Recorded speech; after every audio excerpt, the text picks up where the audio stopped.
Hi OCBC. I'm glad to join you again to explore today's passage with you. In today's passage, we see that Paul is issued a hearing before his accusers and before the Roman governor Felix. And the attorney representing his accusers brings charges against him, and he defends once again his um, against those charges. And but I want us to particularly look at verse 15 and verse 21 today, whereby in verse 15 it says, I have a hope in God, a hope that they, his accusers, themselves also accept, and that is that there will be a resurrection of both the righteous and the unrighteous. And then he goes on to say in verse 21, unless it was this one sentence that I called out while standing before them, it is about the resurrection of the dead that I am on trial before you today. It is about the resurrection of the dead. We know that the centrality of Paul's theology is Jesus' resurrection. And we even find in First Corinthians that Paul said, if Christ has not been raised, our preaching has been in vain, and your faith has been in vain. And so that is his bold proclamation. And then for him, for Paul, he is talking about eschatological hope when he's talking about hope. It is a destiny where the dead will finally be resurrected when Jesus returns, both the righteous and the unrighteous. So I want us to think, what is our hope?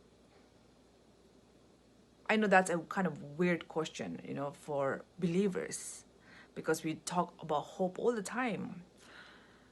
But I just want us to, go deeper into this meaning of hope.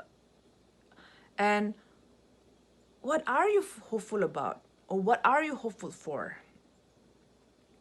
Or how does our hope look like in a time such as this? We're living in a very precarious time. And so what does even the word hope rings to our ears? What does it mean when we sit with the word hope? And in what sense does it give us meaning, if at all? And talking about resurrection, can we juxtapose Jesus' resurrection and our own resurrection? Because one thing, whether we like it or not, that is guaranteed is that everyone will have an end day. That a day will come when all of us will die, right? I know it's scary, and I'm not trying to scare anyone. And I honestly kind of get anxious and nervous when especially talking about death and dying. But let's face it, that's something that is guaranteed, at least. And so, and when talking about the death and the dying, I keep returning to a question which has manifested even more so now in the midst of this pandemic, is what must die in me? What must die in me so that new meaning might emerge from that dead space? And what does resurrection mean? How can we talk about resurrection in our own lives, for our own self? for our theology, for our faith formation, for our growth. So I really look forward to continuing this exploration with you, because I find this death, resurrection, hope, all these theological themes to be something that we might want to explore deeper, even as we